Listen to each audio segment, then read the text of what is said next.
Hey everybody! Oh my gosh. Welcome to an episode of The Carpool Critics. My name is Nicholas. My name is Jessica, the embarrassed sister.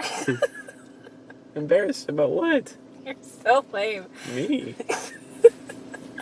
Well, we just got out of the theaters and we just saw Blinded by the Light, which is this, would you say I wouldn't call it an indie film, but it kind of feels that way because of the low budgetness of it.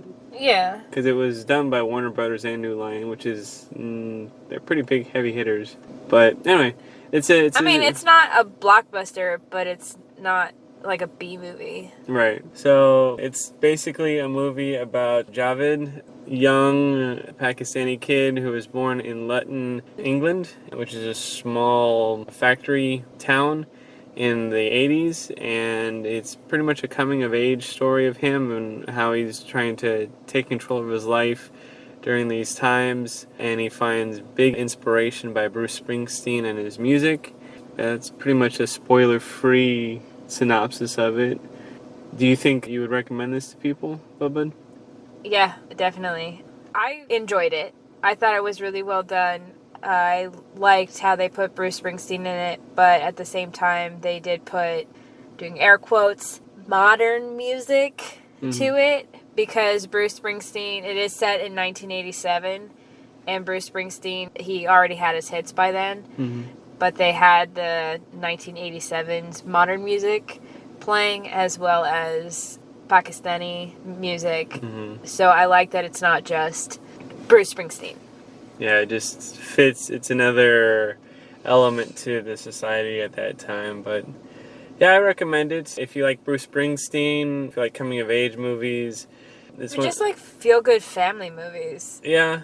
I don't think you have to see it in theaters, though. It's not necessary to see it in theaters, no. But it's a cute little movie. But Yeah, that was our little spoiler-free review of Blinded by the Light. We're actually going to go into in depth and talk about spoilers of the movie. So yeah, if you want to skip ahead, you can to what we're looking forward to. But right now, we're going to just dive right in. I thought it was interesting it took place in the 1980s where jobs weren't as prevalent in England. It was Margaret Thatcher, England. Right. And she thought that she was doing good by trying to help get all these other jobs and trying to do... It's funny because they had this one scene where there was a riot going on because there was racism in Luton with all these white people against the Pakistanis, and they kept saying, like, they wanted them to go home. Yeah, white supremacists. Yeah, it was the white supremacist group. And they had this scene where they had this riot going on, and a fight breaks out, and you see the aftermath of all this fight breaking out between the two groups, and then in the back is Margaret Thatcher saying a unified Britain, and it's like bringing a unified Britain or bringing Britain together or something like that, and it's like how opposite it really was. Yeah, and it's especially during that time when jobs were scarce and people use scapegoats, and it's not the first time, especially when we saw the movie Bohemian Rhapsody when they kept on calling Freddie Mercury Packy, even though it wasn't a Packy. But yeah, But they have preconceived notions. I mean, it's like myself because I wanted to see this movie the first time I saw the trailer for it, but I assumed that it was Indian. Like, you have images and you just automatically assume that this is what it is. And I mean, it's like any Hispanic person, everybody just assumes that they're Mexican when that's not the case. Right. And that's what this was dealing with, because this town was made up of many different cultures, and with Pakistanis being Muslim, they harped on that as well. But in the middle of it, Javed is this teenage boy who likes to write. He's been writing for a very long time, and he's just expressing himself during the middle of this time period in England and in the world, with, at the time, Nelson Mandela's in prison, Cold War is going on, He's writing just his thoughts and poems on it, and also writing lyrics for his friend Matt, who is in a band, a hair band / flock of seagulls. I don't know. I was trying to figure out where I had seen his friend Matt before because I recognized the actor, but I couldn't place him. And then I realized that it was Tommen Baratheon from Game of Thrones, which totally blew my mind because I've only seen him as a kid, and to see him as this late teenager is... No, you're a little kid! I thought I saw him before, but I don't... You didn't watch Game of Thrones? No, I didn't, so... You're the 1%er. Yep. During this time, though, he goes to college because he's trying to get to university, and he gets inspired by his English teacher, who I don't remember her name, but... Haley Atwell. Oh, yeah. That's good. Because I remember her from, obviously, all of the Marvel movies. Yeah, she's Peggy Carter. And then... Captain America's love interest. Yep. And then she was also Christopher Robin's wife in the latest Christopher Robin movie. See, I first saw her in Pillars of the Earth with Freddie Redmayne. That was the first time I ever saw Freddie Redmayne, too. And that was before Captain America. Anyway, we digress. Yes. But yeah, he gets in. We like her. Yeah, she's really well done in everything that I've seen her in, big or small. But during this time, he runs into another fellow Pakistani sheikh, who they become friends and bond. Was he Pakistani or was he Indian? I'm not sure. Because he had drove a car and that you saw at the end, and it was like a plumber car, and on the side it said Punjab. It said Punjab, but the motto was, "You've tried the cowboys, now try the Indians." It's something we have to look into. But it was chic, because they did say chic, so I don't know. Well, either way, we'll figure this out. Sorry. Look at the screen below. All will be revealed below.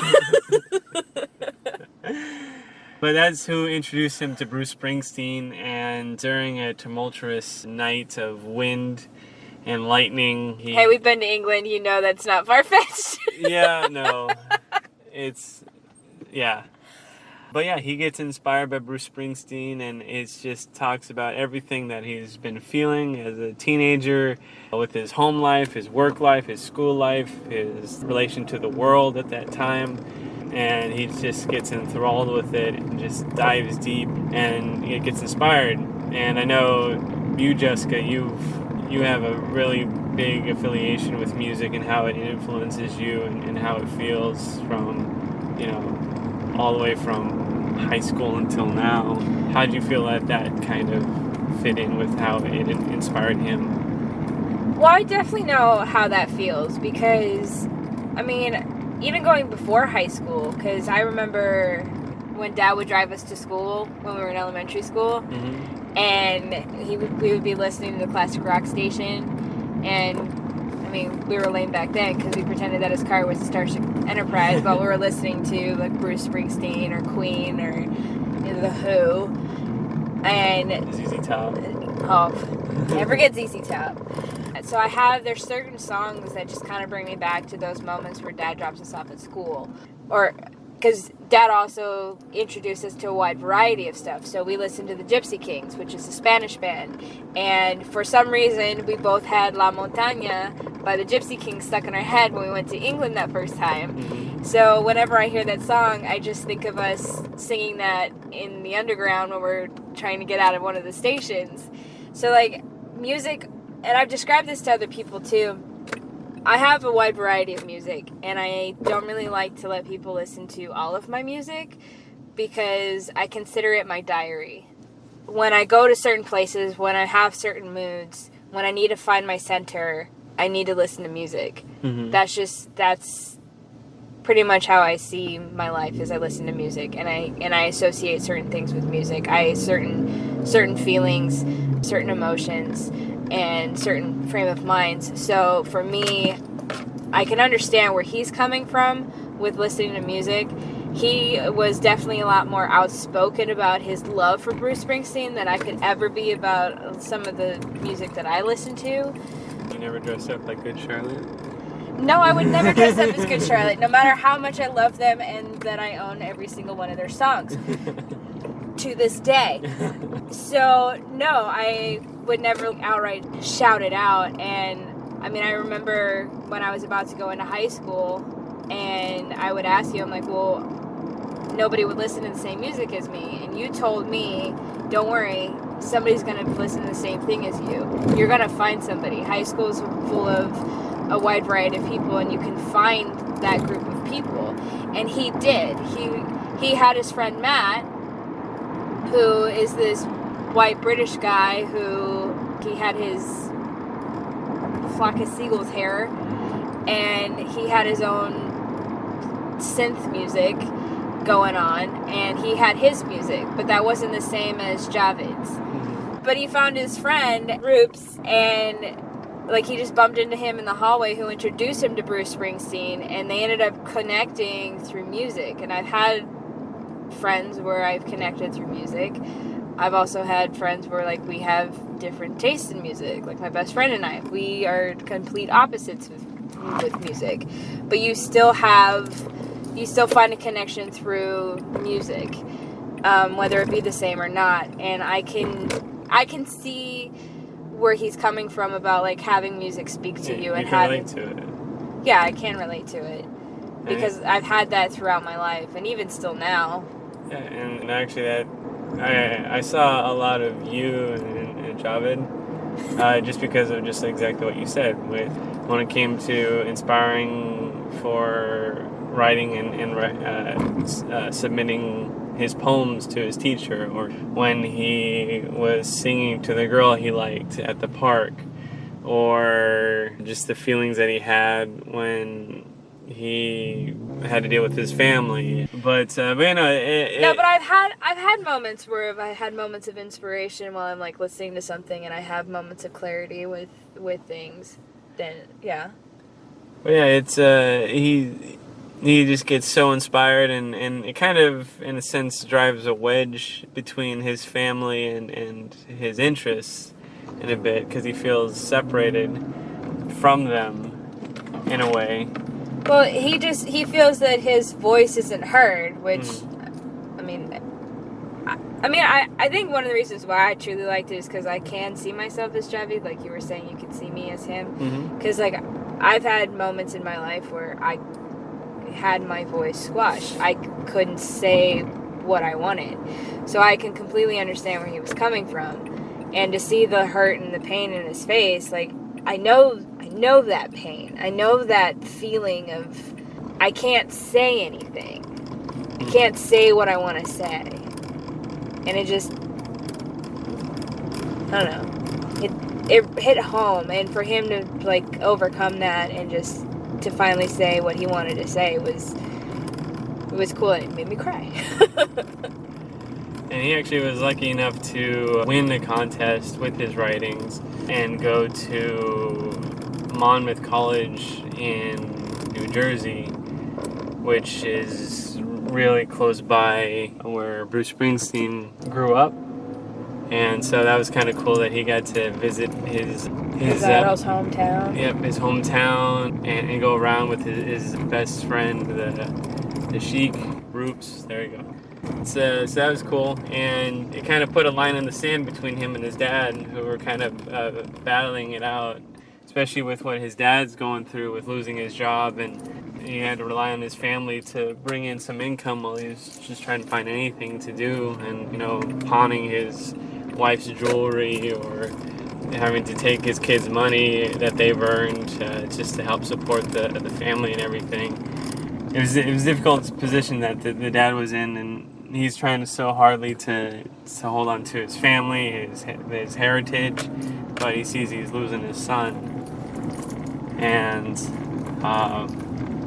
but it was cool because when he got back from Monmouth, they were actually doing a ceremony to praise the people in the college that he went to in Lupton College. But Javid was able to read his essay that won him the concert, and his girlfriend ended up getting the parents to come over and hear him read the essay, and he was able to express his feelings at that moment to his family, which was cool. So that way he could, like they said, make a bridge to his dreams, but doesn't ruin the relationship with his family. He wants his dream, but he doesn't want to lose his family. Right. Which his dad was able to understand at that moment. Yeah, but he also had the realization, because he talks about, because the movie's called Blinded by the Light, and Bruce Springsteen wrote the song Blinded by the Light. Which I didn't know. Which Nicholas and I discovered was written by Bruce Springsteen, because we only knew the Manfred Mann one. Yep. Which apparently was a cover, so that blew my mind. Anyway. Joke's on us. I know! You thought we knew music. But he talks about how he thought that he was blinded by the light because of love, or he was blinded by the light because of money or fame or whatever. But Javid realized that he was blinded by the acknowledgement that he is his father, and his father is like him. And he had that moment that every kid has, that every parent has, which is, my child is like me, or I am like my parent. And when you have that realization, you end up having a better understanding of your parent or your child. When you have that realization, like, okay, I am very much like my mom, or I'm very much like my dad. Even if you don't want to admit it. Yeah, a lot of times the kids don't really want to admit it. Yeah, that was a pretty cool ending, and then you find out that, I mean, they said at the beginning of the movie, but it was cool to see that there was actually a Javid. Well, it said inspired by a true story at the very beginning, so I figured there was a Javid. Yeah, but it could have had actually a different name. But so it was cool. He was able to meet Bruce and everything. They showed like pictures of everybody and all the things, which was really cool. And they show the real Roops too. Yeah. And that they're still best friends. So, which I thought was really interesting. Like, I'm really curious to now go home and look more into the story. Yeah, it's kind of cool that it makes you want to dive deeper into it. So, Bud, what was your favorite moment in the movie? The scene that I liked the most was actually when... So the sister finds out that Javid is dating this white girl, which in that society, I guess, is a no-no. Especially at that time. And she said that you owe me. And so what she does as payback is she ends up taking Javid to this day club. Mm-hmm. And it's where teens go, or primarily Pakistani kids go to listen to music, and they dress traditionally, and they have, well, semi-traditionally. Mm-hmm. And they listen to music, and they dance with each other, and they get to be teenagers but still respect their culture. And their parents don't know. They get to be themselves. They get to let their hair down and just have this moment to be kids and not have to have the structure of, or the rigid structure of the hierarchy of where the dad is the head and you have to do whatever he says. And there's a scene in it, or there's a part in it where Javid is listening to the Pakistani music, and he puts on his headphones and he starts playing a Bruce Springsteen song. And everybody is still dancing to the beat of the Bruce Springsteen song. I thought that was really cool because I've had moments where I'm driving in a car and I'm listening to music and I'm looking outside and I see somebody who's walking to the beat of my music. And I'm like, obviously they don't see it. Or when I'm at work, sometimes I listen to music and I look off in the distance and one of my coworkers is dancing and she's dancing to the beat of my music even though she's listening to a completely different song. But you have those moments where it's like it doesn't matter what you're listening to, you kind of have that connection through movement. Uh-huh. And if you enjoy it, then enjoy it. Just let your hair down. Dance. Like you want to. Don't leave your friends behind. Because if you don't dance, then you ain't no friend of mine. But yeah, that was the scene I really liked, because it definitely it kind of foreshadowed him later on trying to bridge the gap between his culture and this newfound love that he discovered. yeah, that was a good moment. Oh, mine was, it actually had to do when they were checking in through customs in New Jersey, and they asked him, what is your reason for your visit?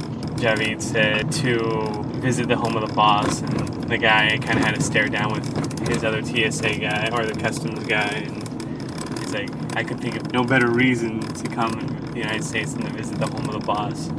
So I thought that was pretty cool that, you know, a blue-collar worker like that in customs can also relate to Javid and his struggles and everything. But yeah, again, like we said earlier, like I said earlier, I think this is a movie that you can rent or just wait till it's on TV. It's a cute little story. I mean, I think it's definitely, like, you can watch it with your family, because, yeah, it's about a Pakistani family, but, I mean, you can honestly put any... You can relate to You can relate to it. It doesn't matter what your race or nationality or religion or whatever. Yeah, you can definitely relate to it. Yeah, it's a truly human story. That's pretty much our review of Blinded by the Light. Now we're just going to move into... Written by Bruce Springsteen, not Manfred Mann. Yes. Any movies out there, Bubba, that you're interested in seeing? It's coming up? Yes, and I was very excited to see the trailer today for Blinded by the Light, which is The Current Wars. And The Current Wars was supposed to be released like 2 years ago, I want to say. It has Tom Holland, Benedict Cumberbatch, Nicholas Hoult, Michael Shannon, and it's pretty much the fight between Westinghouse, Tesla, and Edison on who's going to create the more mainstream electricity and bring electricity to the world. So, like I said, it was supposed to come out like 2 years ago, I want to say, but it was a Weinstein production, so because of all of that lovely nastiness, it was put on the back burner, but it's now officially being released, and I'm very excited because the storyline seemed pretty interesting, especially because I do know that the history between Edison and Tesla was very tumultuous. Yes, thank you. So also to add Westinghouse in it, and then actually looking at the cast names, so there's J.P. Morgan's in it, Samuel Insull's in it, or are being portrayed, I should say, in this movie. So it looks pretty interesting just to see how they have this lovely current war, especially because I do like Michael Shannon, Nicholas Hoult, Benedict Cumberbatch, and Tom Holland, and there's other people in it too that are in the cast that I like. So it should be interesting. Yeah, and they chose Benedict Cumberbatch to play Edison, which I could think of no other person better to play the showman that was Edison during that time. Well, Nicholas Hoult playing Nikola Tesla looks pretty interesting too. Yeah, with draw and genius in that. But yeah, no, that's definitely up there on one of the things that I want to see as well. There wasn't really too many trailers to choose from, so I'm actually going to go with... And I've actually never, ever have seen one snippet of this show, but they are releasing a movie that follows the show called Downton Abbey. Basically, they revisit the characters from this show, and the king and queen are coming in. I think it's in the 1918s or it's 1927 because they actually say it in the trailer. It's like, it's 1927. We're modern. Oh, well, I should have was paying attention. But the reason why I want to see it is pretty much for only one person. Maggie Smith is in this film. Love Maggie Smith. And the only thing I could think of when I saw her on the screen was when she was in Hook and she played Aunt Wendy. This is what I think they really wanted her to look like in Hook. But now she's, 30 years older, 20 years older than she was in that movie. Yeah. This is exactly how they wanted her to look at it. And I can only think of that as that classic Robin Williams film of Hook. I love how you go to Hook and not to Harry Potter. Because you didn't really watch this either. No. I don't really watch much. You don't watch Game of Thrones. You don't watch Harry Potter. I don't watch Downton Abbey. You don't watch Downton Abbey. But yet you want to see the movie. Well, that's what was shown. There wasn't really much that I was like, I gotta see. But if I could throw a Hook reference in there, I'm gonna throw a Hook reference. Bangarang. Fee. Oh! No, Bangarang. Yeah. Yeah. Anything else you have to want to add, Bud? No, I think that's pretty much it. Well, yeah, this is our review of Blinded by the Light by Manfred and Manfred Mann. Manfred Mann at Manfred and Sons. Not Manfred & Sons. Manfred Mann's Earth Band. But that was just the cover. It's by Bruce Springsteen. Bruce! Alright. So lame. Well, that's what you do. Apparently you've never been to a Bruce Springsteen concert. Neither have I. But He's the boss. You're not the boss. yeah, that's where you go. Bruce! Alright, well. I've been Nicholas. I'm Jessica. And that was Bruce!